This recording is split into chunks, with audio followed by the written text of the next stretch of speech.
নোয়াখালী সদরে ম্যানেজিং কমিটির সভাপতি হতে লোকজন নিয়ে বিদ্যালয় ঘেরাও করার অভিযোগ উঠেছে মোহাম্মদ আব্দুস সোবহান পারভেজ নামে স্থানীয় এক যুবদল নেতার বিরুদ্ধে। বুধবার দুপুরে বিনোদপুর উচ্চ বিদ্যালয়ে এই ঘটনা ঘটে। এ সময় বিদ্যালয় সহ আশেপাশের এলাকায় আতঙ্ক ছড়িয়ে পড়ে। অভিযুক্ত আব্দুস সোবহান পারভেজ বিনোদপুর ইউনিয়নের ৫ নম্বর ওয়ার্ডের বাসিন্দা। তিনি স্থানীয় ইউনিয়ন যুবদলের সদস্য সচিব এবং জেলা ছাত্র দলের সাবেক যুগ্ম সাধারণ সম্পাদক। এদিকে বিদ্যালয় ঘেরাও কর্মসূচির ১ মিনিট ২১ সেকেন্ডের একটি ভিডিও সামাজিক যোগাযোগ মাধ্যমে ভাইরাল হয়।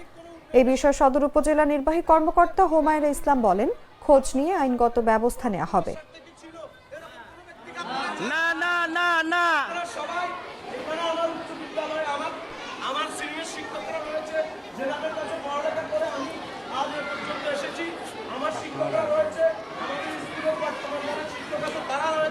আপনারা সবাই আমাদের বিদ্যালয়ের শিক্ষকদের কাছে আমার পক্ষ থেকে আমাকে স্কুলের সভাপতি।